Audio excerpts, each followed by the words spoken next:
Australian Prime Minister's podium. Check 1, 2, 3, 4, 5, 6, 7, 8, 9, 10. Test, test. 1, 2, 3, 4, 5, 6, 7, 8, 9, 10. 1, 2, 1, 2. I'm going to distribute these mics real quick. Okay, come back to me, Josh, please. Just want to make sure everybody is getting the audio that they need. The large mults are mic level. The smaller ones are line. The small blue ones are line. Just let this be a reminder to silence your phones while we're at it. Just everyone on cuts in Maine has the audio that they need. Yes? Audio check, 1, 2. Check, check, check. 1, 2, 1, 2. Question mic number 2. Test, test, test. 1, 2. You should have your question mic in the mults. Check, check. 1, 2. 1, 2. Question mic number 1. Question mic number 1. Yes. I am for the U.S. press. Okay. And who will be doing it for?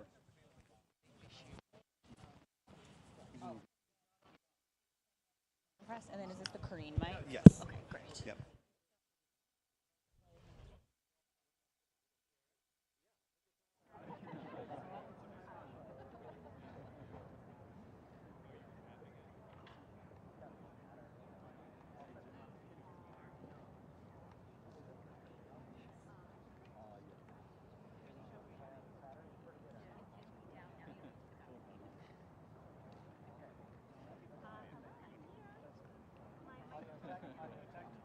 Time.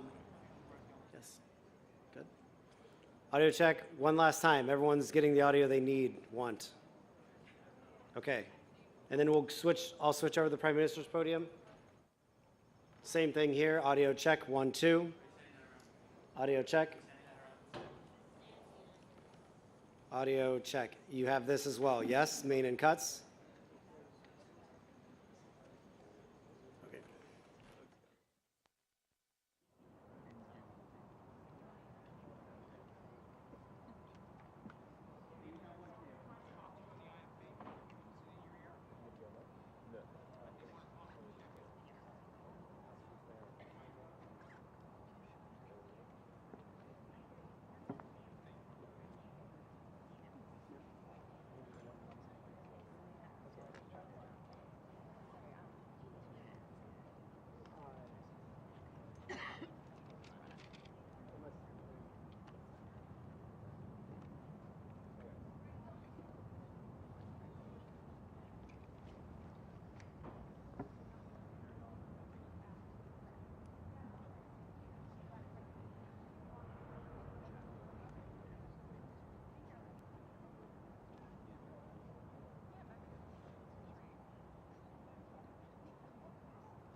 Probably 10 more minutes or so.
1, 2.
Distinguished guests, please find your seats and silence your cell phones. Thank you very much.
I can't escape them.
Right.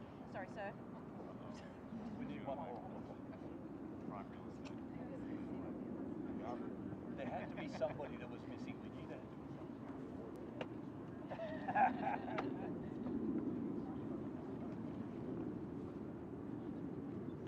You almost lost your seat.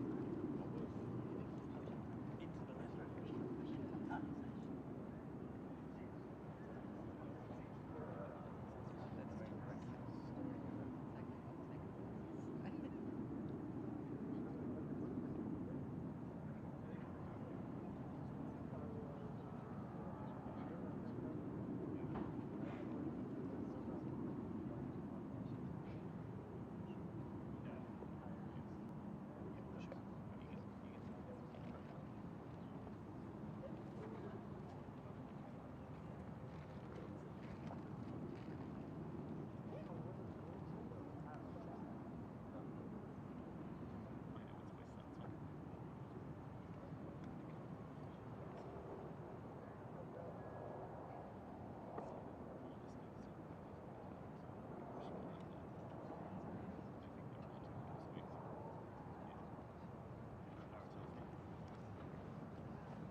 There he is. Hello.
Distinguished guests, the President of the United States and the Prime Minister of Australia.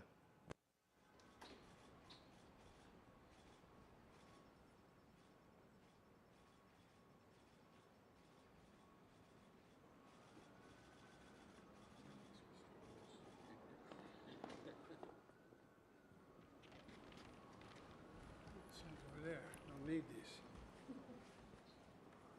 Hello, folks. Mr. Prime Minister, we've been in close touch since the moment you came into office. Please sit down, I'm sorry. Since you came into office, and we've met all around the world. And now it's wonderful to have you by my side here at the White House, and as we advance our alliance even more than has already been advanced. It's strong now, it's getting stronger. Before I get to the progress Australia and the United States have made today, I want to say just a very few words about the situation in the Middle East. The anger, the hurt, the sense of outrage that the Israeli people are feeling after the brutally inflicted devastation by Hamas is completely understandable.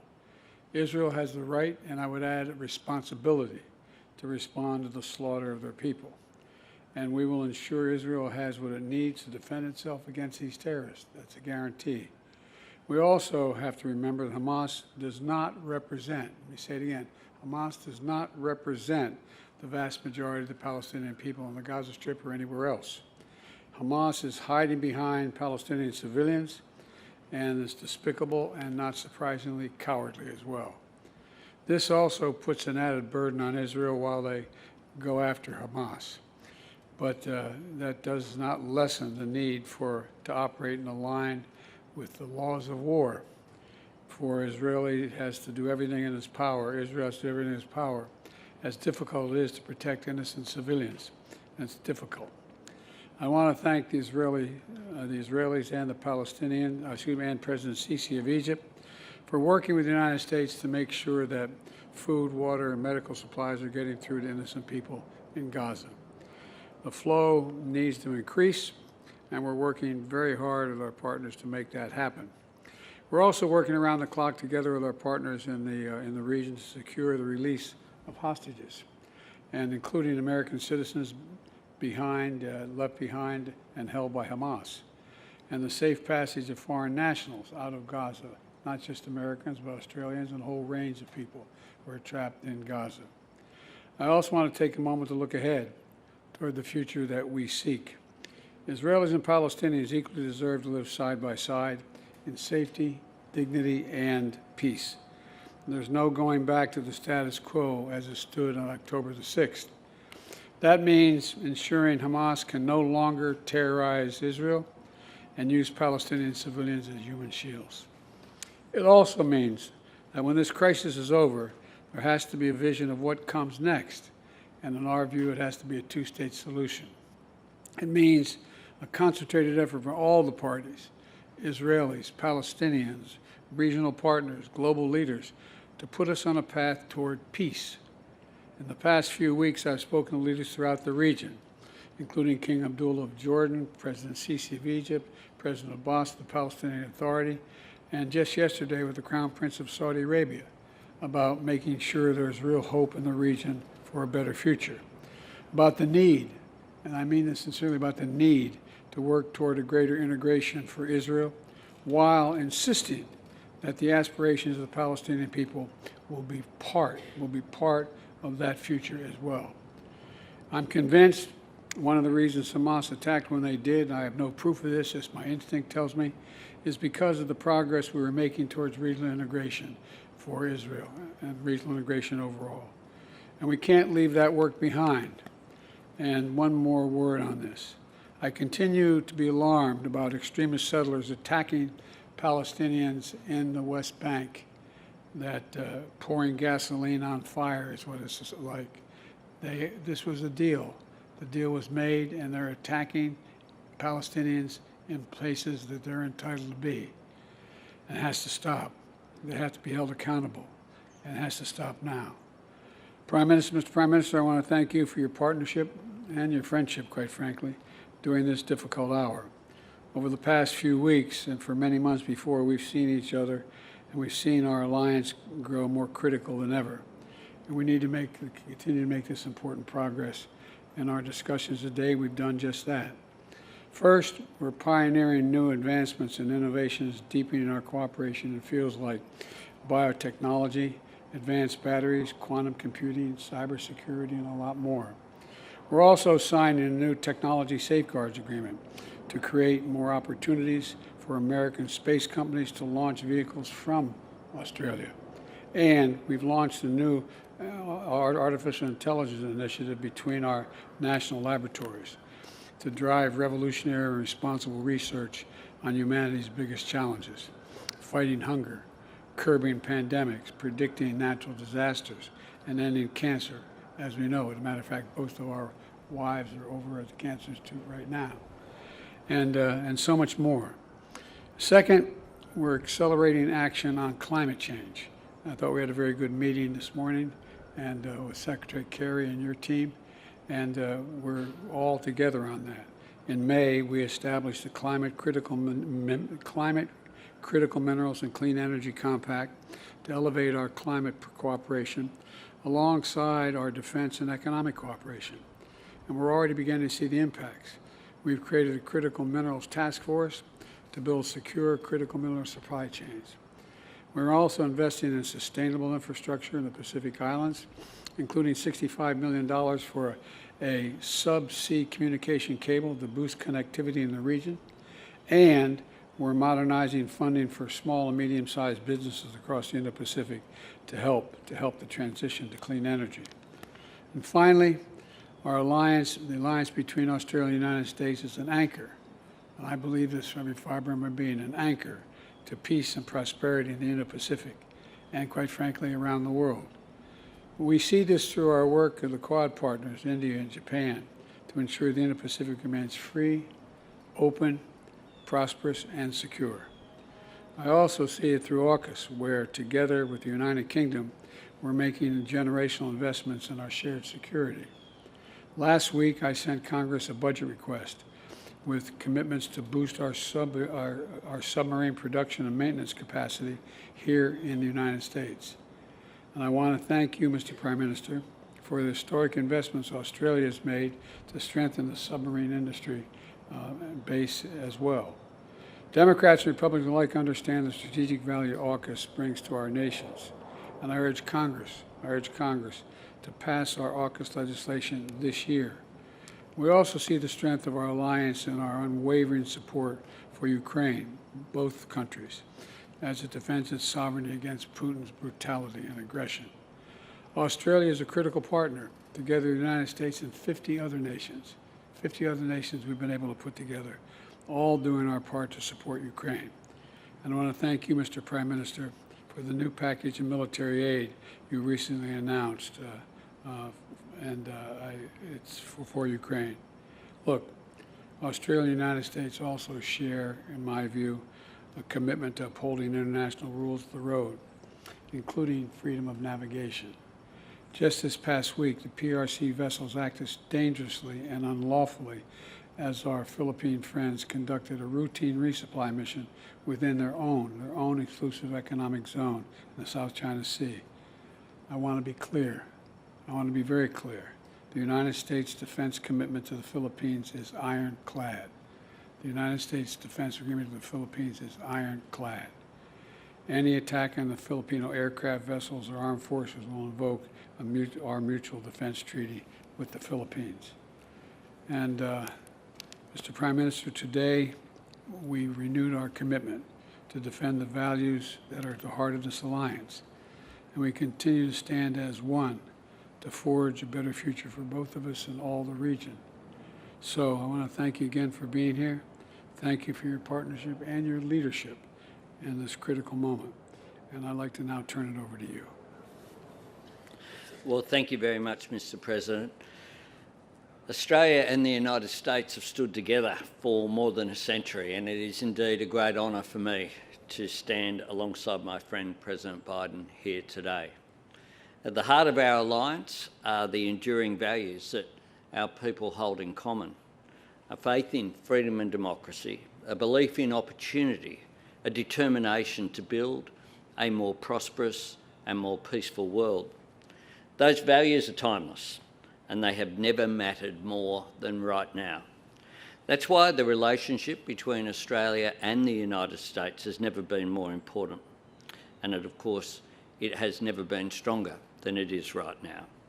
We work together to promote peace and security across the Indo-Pacific, to uphold the stability which has generated unprecedented economic opportunity for the nations and the people of our region.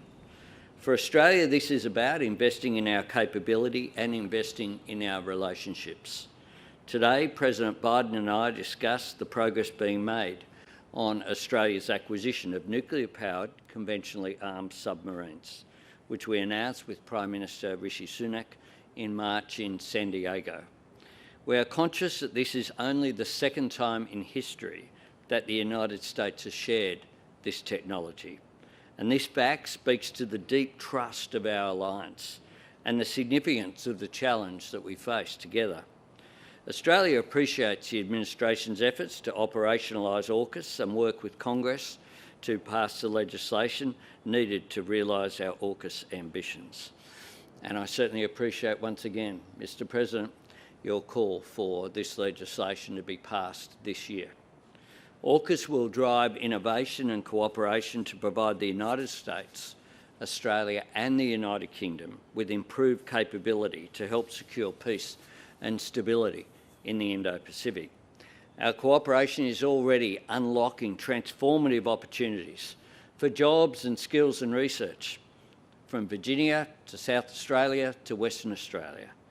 Australia and the US have a strong and growing partnership in new technology, from medical research to AI, and I join President Biden in welcoming Microsoft's $5 billion additional investment in Australia, which we announced this week here in Washington. The President and I agree that innovation is vital to addressing the environmental challenge of climate change and seizing the economic opportunities of clean energy. The Climate, Critical Minerals and Clean Energy Transformation Compact that we signed in May in Hiroshima is very much central to this. Climate change and clean energy becomes the third pillar of our alliance, alongside our security cooperation through ANZUS and our strong economic ties with the free trade agreement between our nations at its centre. The compact lays the foundation for our two countries to advance climate and clean energy action this decade, both at home and globally. Today we agreed new measures under the compact to support our energy transition, including the establishment of an Australia and US Clean Energy Industry Council comprised of business and public finance leaders to advise government on clean energy industry development and cooperation. We're working closely with the United States to build end-to-end sustainable, reliable and transparent supply chains for critical minerals. Of course, Australia has abundant supplies of these critical minerals that will drive our economies throughout this century: lithium, cobalt, copper, vanadium and rare earths. We want to connect that with American markets, investors and technology in a way that creates new jobs and opportunities for industry and workers in both of our nations. Cheaper, cleaner energy will reduce costs for households, but it will also power a new generation of manufacturing. Our alliance is also delivering for the Indo-Pacific region bilaterally and increasingly with our partners in the Quad. Australia and America are supporting the connectivity of the region, and today we announced the new funding for subsea cables in the Pacific, further support for infrastructure development, including efforts to increase the Pacific's access to financing, and that will work together through a new Pacific Banking Forum to ensure that our friends in the Pacific maintain access to the global financial system. Today we also discussed our joint position opposing Russia's illegal and immoral invasion of Ukraine. Australia stands with Ukraine, and President Biden welcomed the package of further assistance that I announced yesterday. This will provide Ukraine with additional military assistance, utilising the innovative technology that's produced by Australia's defence industry partners. Finally, of course, last night and again today, we spoke about the situation in Israel and Gaza. Australia unequivocally condemns the terrorism of Hamas. We grieve for the loss of every innocent life, whether that be Israeli or Palestinian. In times of crisis, respect for international humanitarian law is paramount. It is a recognition of our common humanity, and I commend the President for his leadership that he has shown in the example that he has set. Today I announced that Australia will provide an additional $15 million in humanitarian assistance for civilians in Gaza. This adds to the $10 million Australia has already committed and will help deliver life-saving assistance such as emergency water and medical services. The friendship between Australia and the United States was forged in hard times. We've served and sacrificed together in the cause of peace. We've helped each other through natural disasters. Australians and Americans share a rich history, but we always have our eye on the future. We're united by a determination to overcome the challenges that we face, and we share an ambition to seize those opportunities which lay ahead of us. Ours is indeed an alliance in which we celebrate what we've achieved up to now, but we focus on the future, a future of great opportunities, one that's stronger because of this alliance. All right, we'll take a few questions now. Mr. Garrison, USA Today. Thank you, Mr. President and Prime Minister Albanese. Welcome to Washington. Mr. President, I want to ask about the conflict, the war in the Middle East. 24 U.S. troops have been injured during 10 drone or rocket attacks on bases in Iraq and 3 in Syria over the past week. You've told Iran to, quote, be careful as your administration tries to prevent the Israeli-Hamas war from expanding into a larger Middle East conflict. But should Americans be worried that the war already is escalating? And after you answer that question, I'd like one more follow-up, please. One or two more, huh? Joey, look, we have had troops in the region since 9/11 to go after ISIS and prevent its reemergence in both, anyway, in the region, having nothing to do with Israel at all. My warning to the Ayatollah was that if they continue to move against those troops, we will respond, and he should be prepared. It has nothing to do with Israel. Well, let me ask my follow-up here. I want to discuss. Oh, here we go. Yeah, your conversations with Prime Minister Netanyahu, who obviously you've known for decades, and you had a very emotional trip there last week to Israel. Have you sought assurances from him that he will hold off on a ground invasion into Gaza until the safe release of the hostages can be assured? And of course, those include 10 unaccounted for Americans. No. What I have indicated to him is that if that's possible to get these folks out safely, that's what he should do. It's their decision. But I did not demand it. I pointed out to him, if it's real, it should be done. Thank you. But aren't these hostages in jeopardy if there is a ground invasion? You want to make a speech? No, look, obviously they're in jeopardy. The question is whether or not there's any way of getting them out. If we can get them out, we should get them out. Prime Minister Albanese, and welcome again to Washington. President Biden canceled his May trip to Australia because of debt ceiling talks in Congress to avoid a first ever default here in the U.S. More recently, congressional action has stalled as House Republicans try to pick a speaker. However, it does appear, since we've been out here, that the House has elected a Congressman, Mike Johnson from Louisiana, to that role. But are you worried that the gridlock in Washington will hold up the transfer of nuclear-powered subs to Australia as part of the AUKUS agreement? And are you concerned more broadly that the dysfunction makes the U.S. Less reliable partner? I regard the United States as a very reliable partner. And I regard the relationship that I have with the President as second to none of the relationships that I have around the world, or indeed domestically for that matter. It's a relationship of trust.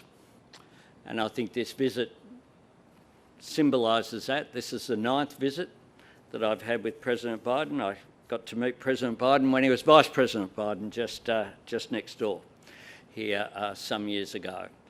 And I'm very confident in the discussions that I've had with Democrats and Republicans that there is very broad support for the AUKUS arrangements and that there will be support for the legislation going forward. And I think that would be a very good thing.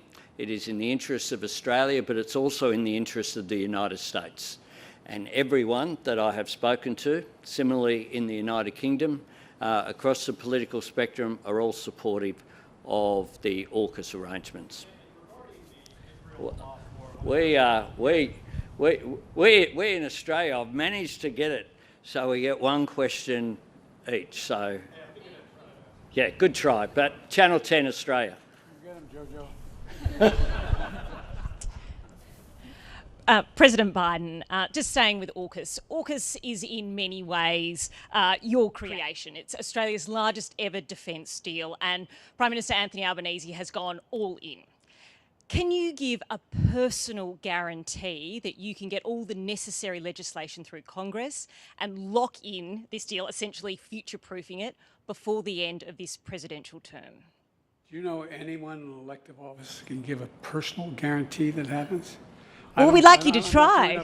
No, I'm going to try, and I believe it will get done. Look, last week we requested $3.4 billion in supplemental funds to boost submarine production and maintenance to meet U.S. needs and also support AUKUS. Australia is making a significant investment in the United States in its ability to produce submarines as part of this deal. And more importantly, it's important that Congress move quickly. And the fact is that I'm confident that we can get this done because you remember when we put the deal together, the response of Democrats and Republicans in the United States, the response around the free world was this is a very, very good thing, a very good thing.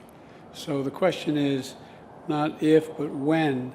And JoJo told us that we got a new speaker, or likely to have a new speaker.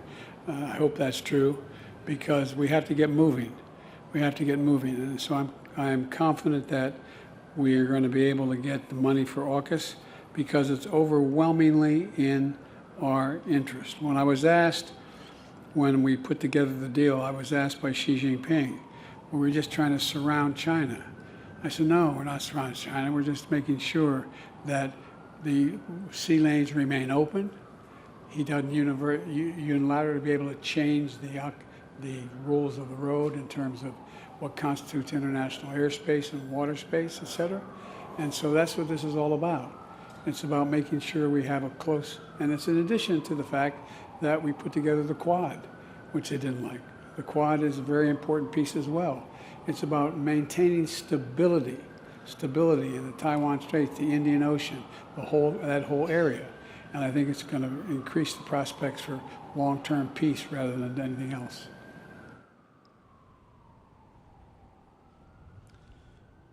Oh, I get that. I get that. Okay.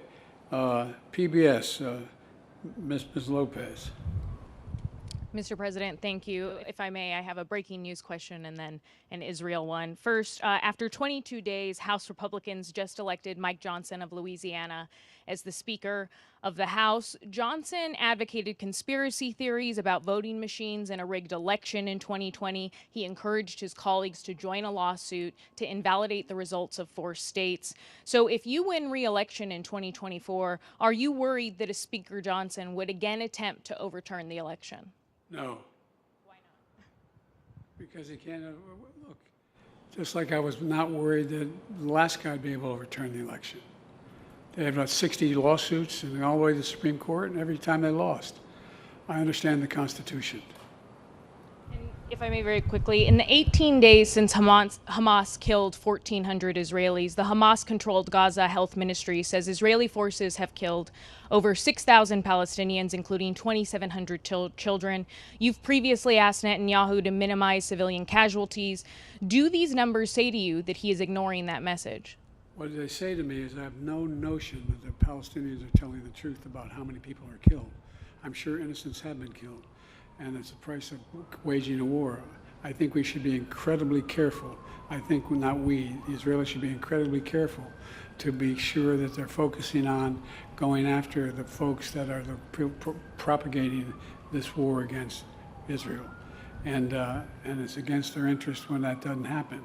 But I have no confidence in the number that the Palestinians are using.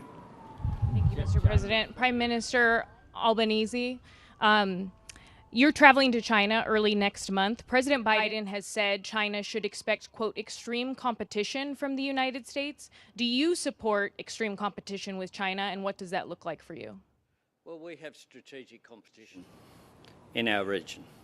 That's a fact that we are living with. The relationship with China is one where the principle that I bring to it is to cooperate where we can, disagree where we must, but engage in our national interest.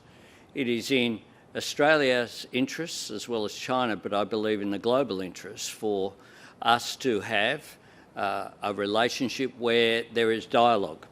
And hence I welcome the fact that I have been invited to China. I'll be travelling at the same time as we will commemorate 50 years since the first visit by an Australian Prime Minister, Gough Whitlam, to China in a short period of time now. And I think that is a positive thing. It is good that various senior representatives in the US administration have had meetings with their Chinese counterparts in recent times, because dialogue is always a good thing. Through dialogue comes understanding and comes a diffusion of tension. We want a peaceful and secure region, but we want one as well that's based upon the rule of law and where national sovereignty, including issues such as the South China Sea and the right of passage in that important waterway there, the East China Sea, the Taiwan Straits, is respected. And that is Australia's position. We cooperate very much with the United States on those matters and on others, but I look forward to a constructive dialogue when I visit Shanghai and Beijing. Context of extreme competition was not conflict. Read the whole paragraph. I talked about we're going to compete with China on every way according to the international rules, economically, politically, and other ways, but I'm not looking for conflict. Jeff. Yeah, Jeff Chambers from The Australian. President Biden, as mentioned, Prime Minister Albanese flies to Beijing next Saturday to meet the Chinese President and Premier. Your administration has raised deep concerns over a very long period of time about the Chinese Communist government's aggressive coercion and intimidation tactics, maritime claims in the South China Sea, as we've seen with the situation with the Philippines, state-sponsored cyber attacks. Last week, we heard from the spy chiefs talking about theft of intellectual property on an industrial scale, and obviously human rights abuses. What do you make of China's re-engagement with Australia? Can Australia trust Beijing? And can Australia do business with China? Trust but verify is the phrase. And look, China is having their own internal and external difficulties right now. China's economic growth is stagnant compared to what it was. China has engaged in activities that Russia and many other activities that others have engaged in terms of intimidation and dealing with other countries. But the fact is that I have met with Xi Jinping more than any other world leader has. I've had over 68 hours of private meetings, just he and I with simultaneous interpreters, starting back when I was vice president, because it wasn't appropriate for a president of the United States to be meeting with the vice president. So I traveled 17,000 miles with them. And I've subsequently, in addition to that 68 hours, I've also had another, they tell me they keep meticulous contact, another, I think, 12, 15 hours of discussions, just he and I. And I think that he is realizing that there are, for example, his Belt and Road Initiative. Well, we're going to compete on that, and we're doing it a different way. The Belt and Road Initiative has ended up debt in a noose for most of the people who have signed on. We are working with our G7 partners to provide infrastructure for the very nations that they're trying to deal with. We want to, for example, at the G20, we were able to act on a proposal I had to build a railroad all the way from Riyadh, all the way through the Middle East, Saudi Arabia, Israel, up through Greece, and then across not the railroad, but pipeline across the Mediterranean up into Europe. Pardon me? You're the reliable partner in terms of when you say you're going to deliver something, the US and its partners delivering. I hope, not just me, I hope the United States is a reliable partner when we act. But it wasn't just the United States that agreed on that. Because look, even to this day, when my discussions with the Saudis and the Crown Prince was he wants to see a reconciliation take place. It's overwhelmingly in his interest. It's in Saudi's interest. It's the idea that you'd have the nations of the Middle East cooperating economically and politically changes the dynamic significantly. And so I just think that it is It's something that it's in everyone's interest, including long-term in China's interest. Prime Minister as well. Have you had a chance to speak to Benjamin Netanyahu? I know there's been efforts made. Obviously, the President was there in Israel last week. Are you still endeavouring to speak to the Israeli Prime Minister? I am. I have spoken with the Israeli ambassador on a number of occasions. We continue to, we understand that obviously Mr. Netanyahu has pressures on, which at the top of the list is not the discussion with the Australian Prime Minister. We understand the pressures which are there, but we have a request for a call-in. Thank you. Thank you.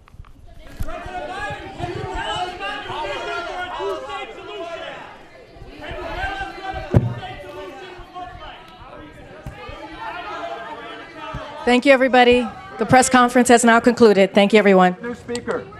Sir. Will you invite the speaker to the White House? Any message for the new speaker? Mr. President, have you met my son? Joint projects announced today in mind-boggling. Solar, space.